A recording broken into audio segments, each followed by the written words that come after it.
Hello friends, नमस्कार। मेरा नाम है संदीप और आप सभी का वेलकम है नथिंग इम्पॉसिबल के यूट्यूब चैनल पर। आशा करता हूं कि आप सभी बहुत ही अच्छे होंगे। और आज की इस वीडियो में हम लोग 15 अक्टूबर 2021 के जितने भी महत्वपूर्ण करंट अफेयर हैं, यूँ कह लीजिए कि टॉप 10 जो इम्पोर्टेंट करंट अफेयर हैं, उनको आज की इस वीडियो में कवर करने वाले हैं।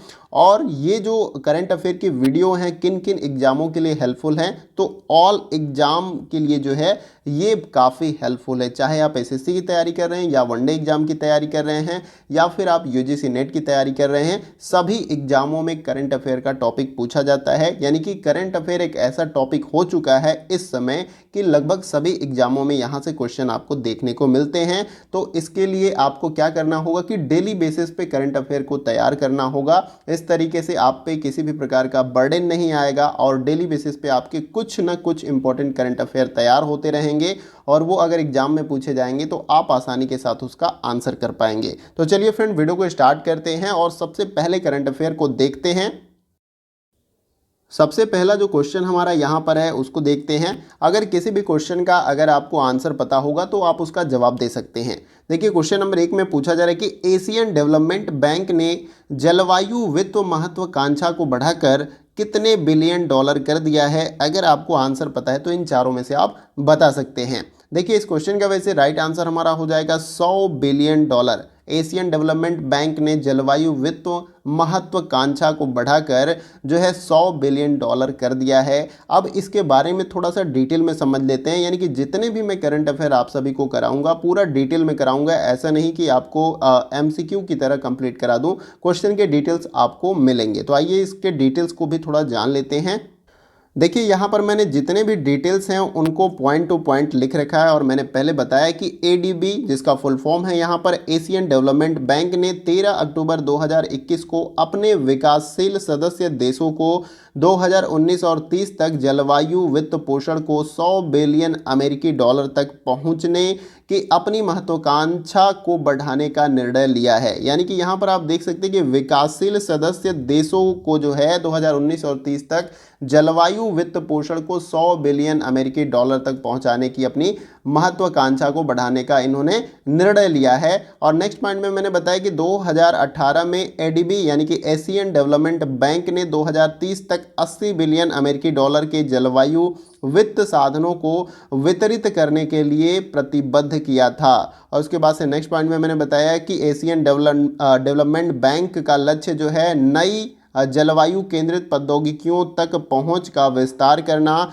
और जलवायु वित्त के लिए निजी पूंजी जुटाना है। यानी यूँ कह लीजिए कि एशियन डेवलपमेंट बैंक का उद्देश्य क्या है, तो जलवायु केंद्रित प्रौद्योगिकियों तक पहुंच का विस्तार करना और जलवायु वित्त के लिए निजी पूंजी जुटाना काम है किसका, एडीबी यानी कि एशियन डेवलपमेंट बैंक का। तो आशा करता हूं कि क्वेश्चन का डिटेल आपको क्लियर हो गया होगा। आइए अगला क्वेश्चन देखते हैं।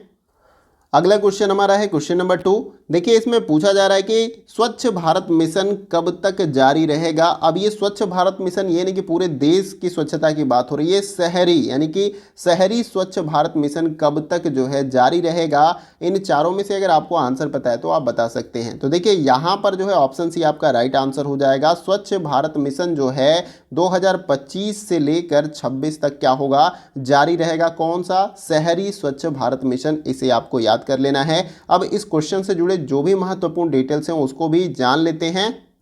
देखिए, मैंने यहाँ पर बताया है कि केंद्रीय मंत्रिमंडल ने स्वच्छ भारत मिशन शहरी को जो है वर्ष 2025 से 26 तक जारी रखने की मंजूरी दे दी है। यानी कि 2025 तक ये रखा गया था कि स्वच्छ भारत मिशन को जो है हम लोग आगे चलाएंगे, लेकिन इसको 26 तक जो है जारी रखने की मंजूरी दे दी है। किसने, केंद्रीय मंत्रिमंडल ने। अगला जो पॉइंट इसमें कि मिशन 2011 की जनगणना के अनुसार 1 लाख से कम आबादी वाले शहरों में खुले में शौच मुक्त परिणामों की स्थिरता और अपशिष्ट जल के प्रबंधन पर ध्यान केंद्रित करेगा। यानी कि इसके अंतर्गत, यानी कि शहरी स्वच्छ भारत मिशन के अंतर्गत जो है 1 लाख से कम आबादी वाले शहरों में खुले में शौच मुक्त परिणामों की स्थिरता और अपशिष्ट जल के प्रबंधन पर ध्यान केंद्रित किया जाएगा। अगला जो पॉइंट इसमें है कि मिशन के लिए 1,41,600 करोड़ रुपए के वित्तीय परिव्यय को अंतिम रूप दिया गया है और नेक्स्ट पॉइंट में मैंने बताया कि स्वच्छ भारत मिशन की शुरुआत 2 अक्टूबर 2014 को की गई थी, यानी स्वच्छ भारत मिशन का जो है शुरुआत कह लीजिए कि 2 अक्टूबर 2014 को किया गया था। लेकिन यहाँ पर शहरी स्वच्छ भारत मिशन के बारे में हम बात कर रहे हैं, जिसको 2025 से 26 तक जो है बढ़ा दिया गया है। और इसके लिए फंडिंग कितनी की जाएगी, यानी इस समय के बीच में कितना खर्च किया जाएगा शहर को साफ करने में, तो वो जो है 1,41,600 करोड़ रुपए खर्च किया जाएगा। और यहाँ पे मैंने एक पॉइंट और है जो आपको याद रखना है हमेशा कि 2 अक्टूबर 2014 को स्वच्छ भारत मिशन की शुरुआत की गई थी नरेंद्र मोदी के द्वारा। तो आशा करता हूँ कि क्वेश्चन आपको क्लियर हो गया होगा और क्वेश्चन के डिटेल भी अच्छे से समझ में आ गए होंगे। आइए अगला क्वेश्चन देखते हैं। अगला क्वेश्चन हमारा है क्वेश्चन नंबर 3। देखिए इसमें पूछा जा रहा है कि अक्षय ऊर्जा निवेश आकर्षण सूचकांक में भारत का कौन सा रैंक है। इन चारों में से अगर आपको आंसर पता है तो आप बता सकते हैं। तो देखिए अक्षय ऊर्जा निवेश आकर्षण सूचकांक में भारत का तीसरा रैंक रहा है, तीसरा स्थान रहा है। अब अक्षय ऊर्जा में निवेश का आकर्षण सूचकांक क्या है, इसके बारे में थोड़ा सा डिटेल में समझ लेते हैं। देखिए यहाँ पर मैंने बताया कि कंसल्टेंसी फर्म EY द्वारा जारी 58वें renewable energy country attractiveness index में भारत ने तीसरी रैंक बरकरार रखी, यानी तीसरा रैंक इसको मिला है। आपको याद रखना है, यहाँ पे ये शॉर्ट नेम दिया गया है, हो सकता है इस शॉर्ट नेम से आपको फुल फॉर्म भी पूछ लिया जाए कि RECAI का फुल फॉर्म क्या होता है। तो रीन्यूएबल एनर्जी कंट्री अट्रैक्टिवनेस जो है इंडेक्स, इसका फुल फॉर्म होता है, ये भी आपको याद रखना है। अगला जो यहाँ पर मैंने पॉइंट्स मेंशन किया है कि यहाँ पर RECAI अपने नवीकरणीय ऊर्जा निवेश और तैनाती के अवसरों के आकर्षण के आधार पर विश्व के शीर्ष 40 बाजारों को रैंक करता है, यानी कि नवीकरणीय ऊर्जा के संदर्भ में विश्व के शीर्ष जो 40 बाजार होते हैं, मार्केट होते हैं, उनको ये रैंक करता है। और अगले पॉइंट में मैंने बताया कि अमेरिका पहले स्थान पे है इस रैंकिंग में, जबकि चीन दूसरे स्थान पे है। अब देखिए इसमें कि अक्षय ऊर्जा की बात होगी। अक्षय ऊर्जा यानी कि ऐसी एनर्जी जिसको फिर से इस्तेमाल किया जा सके, जैसे सूर्य का प्रकाश है, तो इन पर जो है यहाँ पर बात हो रही कि renewable energy country attractiveness index में जो है भारत का तीसरा स्थान था और अमेरिका का पहला स्थान है और चीन का यहाँ पर दूसरा स्थान है, ये आपको याद रखना है। तो आशा करता हूँ कि क्वेश्चन का डिटेल आपको क्लियर हो गया होगा। आइए अगला क्वेश्चन देखते हैं। अगला क्वेश्चन हमारा है क्वेश्चन नंबर 4। देखिए इसमें पूछा जा रहा है कि विश्व छात्र दिवस कब मनाया जाता है इन चारों विकल्पों में से। तो 15 अक्टूबर को जो है विश्व छात्र दिवस मनाया जाता है, ये आपको याद कर लेना है। अब ये क्यों मनाया जाता है इसको भी जानना जरूरी है। देखिए यहाँ पर मैंने यही बताया है कि हर वर्ष 15 अक्टूबर को छात्र दिवस क्यों मनाया जाता है। देखिए ये किसके उपलक्ष्य में मनाया जाता है, तो भारत के पूर्व राष्ट्रपति डॉक्टर APJ अब्दुल कलाम की जयंती के सम्मान में जो है हर वर्ष 15 अक्टूबर को जो है विश्व छात्र दिवस कह लीजिए या वर्ल्ड स्टूडेंट डे है, मनाया जाता है। अगले पॉइंट में मैंने बताया कि उन्होंने यानी कि APJ अब्दुल कलाम ने जो है रक्षा अनुसंधान और विकास संगठन DRDO और भारतीय अंतरिक्ष अनुसंधान संगठन ISRO में एक वैज्ञानिक और प्रशासक के रूप में जो है कार्य किया है। और इसके साथ ही साथ यहाँ पर जो है संयुक्त राष्ट्र इस दिन को 2010 से मना रहा है, यानी कि जो संयुक्त राष्ट्र संघ है इस दिन को यानी कि 15 अक्टूबर को विश्व स्टूडेंट डे के रूप में जो है 2010 से मना रहा है। इसे आपको याद रखना है। छात्र दिवस कब मनाया जाता है, 15 अक्टूबर को। कब से मनाया जा रहा है, संयुक्त राष्ट्र संघ के द्वारा जो है 2010 से मनाया जा रहा है। किसके उपलक्ष्य में मनाया जा रहा है, तो भारत के पूर्व राष्ट्रपति डॉक्टर APJ अब्दुल कलाम के जयंती के सम्मान के रूप में जो है इस दिवस को मनाया जा रहा है। आशा करता हूं कि डिटेल आपको क्लियर हो गया होगा। आइए अगला क्वेश्चन देखते हैं। अगला क्वेश्चन हमारा है क्वेश्चन नंबर 5। देखिए इसमें पूछा जा रहा है कि वैश्विक भूखमरी सूचकांक यानी कि ग्लोबल हंगर इंडेक्स 2021 में जो है भारत का स्थान कौन सा है, इन चारों में से आपको बताना है। यानी कि ये एक प्रकार का ऐसा सूचकांक है जो विश्व भर में जहां पर भी भूखमरी है, ज़्यादा भूखमरी है, उसकी रैंकिंग सबसे डाउन होगी यानी नीचे जाएगी, और जहां पे भूखमरी कम है उनकी रैंकिंग ऊपर होगी यानी 1 2 3 के आसपास होगी। लेकिन जहां पे भूखमरी ज़्यादा होगी उनका 100 के नीचे भी जा सकता है। यानी कितने देश को इसमें शामिल किया गया है उसके अकॉर्डिंग इस जो है ग्लोबल हंगर इंडेक्स को जो है जारी किया जाता है हमेशा। तो 2021 में भारत का जो स्थान है वो है आपका 101वां। ठीक है, इसे आपको याद रखना है। अब इसके बारे में थोड़ा सा डिटेल में जान लेते हैं। देखिए यहाँ पर मैंने यही बताया कि ग्लोबल हंगर इंडेक्स जिसका शॉर्ट नेम है GHI 2021 में भारत 116 देशों में से 101वें स्थान पर जो है खिसक गया है। यहाँ पर 116 देश को यहाँ पर शामिल किया गया था इस इंडेक्स के अनुसार, और इसमें भारत को कौन सा स्थान मिला है? 101वां स्थान मिला है 2021 के अनुसार। काफ़ी इंपॉर्टेंट क्वेश्चन है, तो इसे याद रखिएगा। अगले पॉइंट में मैंने बताया कि 2020 में भारत का जो है 107 देशों में 94वें नंबर पे था भारत। ये आपको याद रख लेना है कि 2020 में जब इस इंडेक्स को जारी किया गया था तो कुल 107 देशों को लिया गया था, और उसमें भारत का स्थान कौन सा था? तो 94वां स्थान था, या 94 नंबर पे इनका पूरी तरीके से स्थान था, ये याद करना है। लेकिन और भी डाउन चला गया, यानी कि 2021 में मतलब स्थिति और बिगड़ गई है। यहाँ पर 101वें स्थान पर भारत चला गया है। पहले 94 पे था 2020 में, लेकिन अब 101वें स्थान पे है। तो यहाँ तक ये काफ़ी 2 लाइन जो मैंने यहाँ पर बताया ये काफ़ी इंपॉर्टेंट है। अगला जो इसमें इंपॉर्टेंट पॉइंट है कि 2020 में भारत 94 स्थान पर था, और इस सूचकांक में वह अपने पड़ोसी देश यानी कि जो उसके आसपास पड़ोसी देश हैं, जैसे पाकिस्तान 92 स्थान पे था। कब? 2020 में जब ये रैंकिंग हुई थी 107 देश शामिल थे, और उस समय भारत जो है 94 स्थान पे था, लेकिन पाकिस्तान 92 पे था, और बांग्लादेश 76 पे था, और नेपाल 76 पे था। और भारत का जो है नंबर यहाँ पर काफ़ी खराब था, यानी कि भूखमरी की समस्या भारत में बहुत ज़्यादा है। ये इंडेक्स जो है ये बताता है, ये आप समझ लीजिए। अगला जो इसमें पॉइंट है कि GHI रिपोर्ट आयरिश सहायता एजेंसी कंसर्न वर्ल्ड वाइड यहाँ पर और जर्मन संगठन वेल्ट हंगर हेल्प द्वारा संयुक्त रूप से तैयार की गई। यानी इस रिपोर्ट को कैसे तैयार की गई और किसके द्वारा? तो ये रिपोर्ट जो है आयरिश सहायता एजेंसी कंसर्न वर्ल्ड वाइड और जर्मन संगठन वेल्ट हंगर हेल्प द्वारा संयुक्त रूप से तैयार की गई, जिसमें भारत को कौन सा स्थान मिला? 101वां स्थान। कितने देश को शामिल किया गया था? 116 देशों को शामिल किया गया था, और ये 2021 की रैंकिंग है। और 2020 में भारत का स्थान 94 नंबर पर था, ये याद कर लेना है। तो आशा करता हूं कि क्वेश्चन का डिटेल आपको क्लियर हो गया होगा। आइए अगला क्वेश्चन देखते हैं। अगला क्वेश्चन हमारा है क्वेश्चन नंबर 6। देखिए इसमें पूछा जा रहा है कि हाल ही में अमिताभ घोष की किस नई किताब का विमोचन हुआ है? इन चारों में से अगर आपको आंसर पता है तो आप बता सकते हैं कि हाल ही में अमित घोष के किस नई किताब का विमोचन हुआ है। काफ़ी ये विख्यात राइटर हैं, तो इनकी एक नई बुक का विमोचन हुआ है। वो बुक कौन सी है? तो देखिए उस बुक का नाम है यहाँ पर द नटमेग कर्स जो है उसका नाम है, इसे आपको याद कर लेना है। इसका जो है अभी हाल ही में विमोचन हुआ है, तो इसके बारे में थोड़ा सा डिटेल में जान लेते हैं।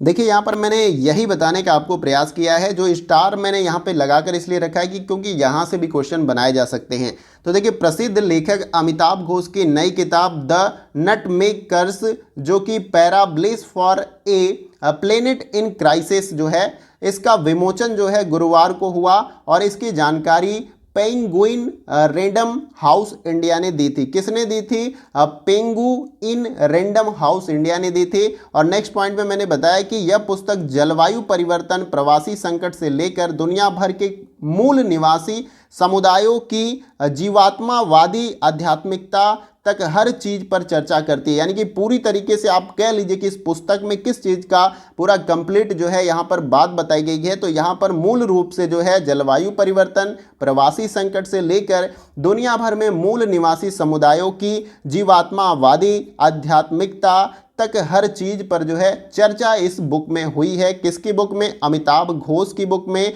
जिसका हाल ही में अभी विमोचन हुआ है। उसका नाम है द नटमेग कर्स। ठीक है, इसे आपको याद रखना है। अगले पॉइंट में मैंने बताया कि उनकी और भी कुछ प्रमुख पुस्तकें हैं जिनको आपको याद कर लेना है। अगर आप वनडे एग्जाम दे रहे होंगे तो वहाँ पर पुस्तकों से संबंधित काफ़ी क्वेश्चन पूछे जाते हैं। तो देखिए यहाँ पे द ग्रेट डिरेजमेंट इनकी एक पुस्तक है, और इसमें जो है climate change and the end यहाँ पर अ नथिंग केबल जो है बुक है, इसे आपको याद कर लेना है। थोड़ा सा कॉम्प्लिकेटेड नेम है, लेकिन ये क्वेश्चन एग्जाम में अक्सर पूछे जाते हैं। The great derangement, climate change and the end a nothing cable जो है ये पुस्तक है। एक और इनकी पुस्तक है शैडो लाइंस, ये भी याद करना है। और नेक्स्ट जो है इसमें द ग्लास पैलेस है, और इसके बाद से नेक्स्ट है द हंग्री टाइड, और नेक्स्ट जो बुक है गन आइलैंड, और नेक्स्ट जो बुक है Ibis Trilogy Sea of Poppies, और नेक्स्ट जो बुक है इनकी रिवर ऑफ स्मोक, और नेक्स्ट अगली जो बुक है फ्लड ऑफ फायर। तो ये कुछ प्रमुख पुस्तकें हैं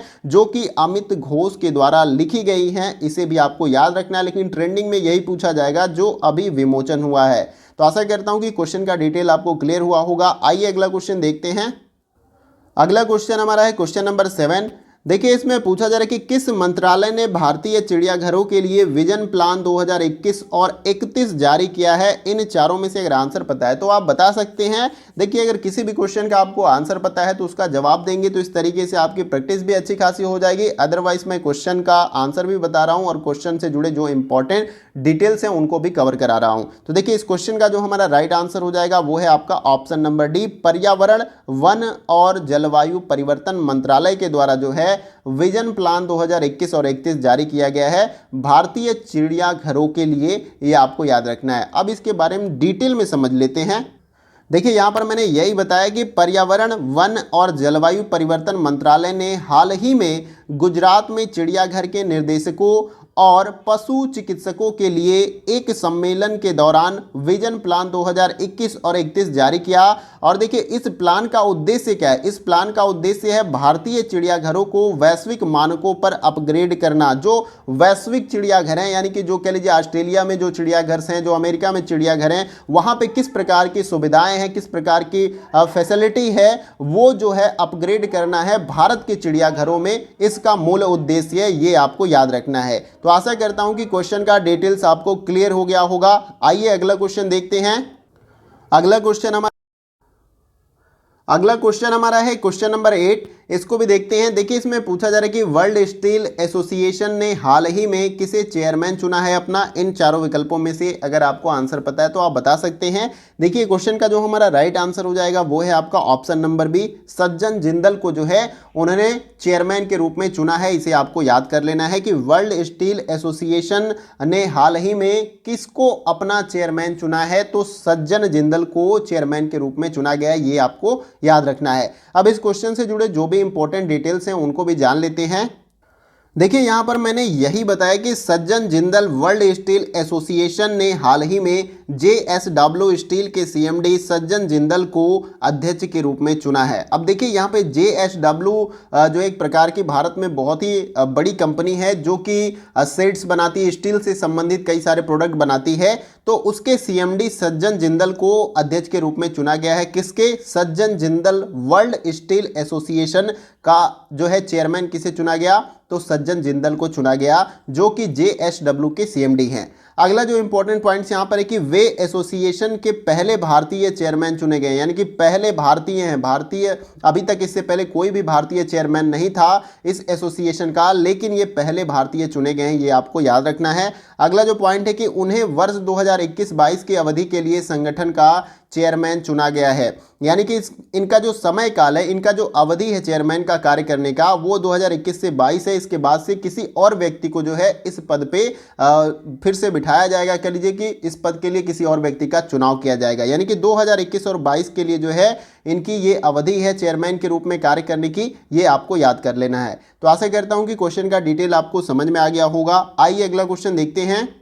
अगला क्वेश्चन हमारा है क्वेश्चन नंबर 9। देखिए इसमें पूछा जा रहा है कि निम्न में से किस देश ने अपने विशाल केंद्रीय रेगिस्तान में 2 दिवसीय वायु रक्षा अभ्यास बेलायत शुरू किया है। इन चारों विकल्पों में से आपको बताना है। देखिए योद्धा अभ्यास संबंधित प्रश्न बहुत सारे आपके एग्जाम में पूछे जाते हैं। अगर वनडे एग्जाम आप दे रहे हैं या फिर आप SSC के एग्जाम दे रहे हैं तो वहां पर युद्धाभ्यास से संबंधित क्वेश्चन आते हैं। तो देखिए इस क्वेश्चन का जो हमारा राइट आंसर हो जाएगा वो है आपका ऑप्शन नंबर सी, ईरान ने। क्वेश्चन में यही पूछा गया था कि किस देश ने अपने विशाल केंद्रीय रेगिस्तान में 2 दिवसीय वायु रक्षा अभ्यास बेलायत शुरू किया है, तो ईरान ने शुरू किया। इसे आपको याद कर लेना है। अब इस क्वेश्चन से जुड़े जो डिटेल्स हैं उसको भी समझ लेते हैं। देखिए यहाँ पर मैंने यही बताया कि ईरान ने हाल ही में अपने विशाल केंद्रीय रेगिस्तान में 2 दिवसीय वायु रक्षा अभ्यास वेलायत शुरू किया है, जिसमें सेना और अर्धसैनिक रिवॉल्यूशनरी गार्ड ने हिस्सा लिया है और अब एलिट वायु सेना वायु रक्षा इकाइयां भी इस अभ्यास में भाग लेंगी। तो याद करने योग्य महत्वपूर्ण बात यहां पर है कि किसके द्वारा ये 2 दिवसीय वायु रक्षा अभ्यास विलायत शुरू किया गया था, तो ईरान के द्वारा शुरू किया गया था, ये आपको याद रखना है। आइए अगला क्वेश्चन देखते हैं।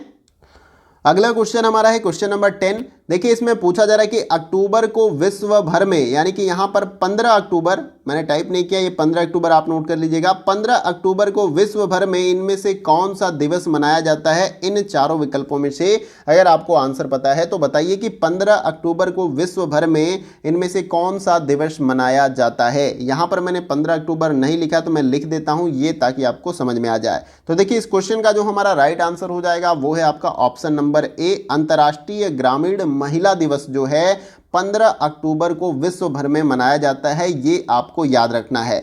इसके साथ ही साथ एक इंपॉर्टेंट पॉइंट्स इसको भी आपको याद कर लेना कि अंतर्राष्ट्रीय महिला दिवस कब मनाया जाता है, तो 8 मार्च को मनाया जाता है, ये भी आपको याद रख लेना है। अंतर्राष्ट्रीय महिला दिवस कब मनाया जाता है, तो 8 मार्च को। और पूछा जाए कि अंतर्राष्ट्रीय ग्रामीण महिला दिवस कब मनाया जाता है, तो 15 अक्टूबर को विश्व भर में मनाया जाता है आपका अंतर्राष्ट्रीय ग्रामीण महिला दिवस। तो यहां तक आपको क्लियर हो गया। आइए क्वेश्चन से जुड़े और भी इंपॉर्टेंट जो डिटेल्स हैं उनको भी समझ लेते हैं। देखिए यहां पर जानने योग्य बात यह है कि इस दिवस को हमेशा 15 अक्टूबर को क्यों मनाया जाता है। तो देखिए इस दिवस का उद्देश्य है ग्रामीण परिवारों और समुदायों की स्थिरता सुनिश्चित करने, ग्रामीण आजीविका और समग्र कल्याण में सुधार करने में महिलाओं और लड़कियों की महत्वपूर्ण भूमिका के बारे में लोगों को बताना। यानी कि मेन उद्देश्य क्या है यहाँ पर कि जो ग्रामीण परिवार और समुदायों की स्थिरता यहाँ पर सुनिश्चित करना है, जो ग्रामीण परिवार हैं, इसके साथ ही साथ ग्रामीण आजीविका और समग्र कल्याण यानी सभी का कल्याण यहाँ पर, और उसके साथ साथ सुधार करने और महिलाओं और लड़कियों की महत्वपूर्ण भूमिका क्या है वहाँ पर, उसके बारे में लोगों को बताना है। यानी ग्रामीण महिलाओं की जो लड़कियाँ हैं या महिलाएं हैं उनकी महत्वपूर्ण भूमिका क्या है इन सभी में, तो उनके बारे में लोगों को बताना है। क्या 15 अक्टूबर को विश्व भर में जो है अंतर्राष्ट्रीय ग्रामीण महिला दिवस मनाने का मेन आपका उद्देश्य यही है। तो आशा करता हूं कि ये समझ में आ गया कि उद्देश्य आखिर इसका क्या है। अगला पॉइंट देखिए, 15 अक्टूबर को विश्व छड़ी दिवस के रूप में भी मनाया जाता है। यानी कि 15 अक्टूबर को एक और दिवस है जिसको विश्व छड़ी दिवस के रूप में मनाया जाता है। यानी 2 दिन, यानी 15 अक्टूबर को 2 दिवस हैं। एक तो है विश्व आपका ग्रामीण महिला दिवस है, और उसके साथ ही साथ जो है 15 अक्टूबर को विश्व छड़ी दिवस भी मनाया जाता है। तो आशा करता हूं कि क्वेश्चन का डिटेल आपको अच्छे से क्लियर हो गया होगा। देखिए जितने भी मैंने क्वेश्चन कराए हैं वो आपके इंपॉर्टेंट क्वेश्चन है, जो ट्रेंडिंग जो भी एग्जाम आने वाले हैं उनमें पूछे जा सकते हैं करंट अफेयर के। और ये सीरीज आपकी कंटिन्यूअस चलती रहेगी, डेली बेसिस पे मैं करंट अफेयर आपको प्रोवाइड करता रहूंगा, क्योंकि आप सभी ने काफी पॉजिटिव फीडबैक दिया है। मतलब करंट अफेयर के वीडियो आप सभी को अच्छी लग रही है। तो इसी के साथ सभी क्वेश्चन के जो डिटेल्स होंगे वो सब क्वेश्चन में मिलेंगे। ऐसा नहीं कि करंट अफेयर आपको वन लाइनर के रूप में मिलेगा, सभी क्वेश्चन के डिटेल्स आपको अच्छे से मिलेंगे। तो आशा करता हूं कि वीडियो का सेशन आप सभी को पसंद आया होगा, और किसी भी क्वेश्चन को लेकर अगर क्वेरी है, कुछ समझ में नहीं आता है, तो कमेंट बॉक्स में पूछ सकते हैं।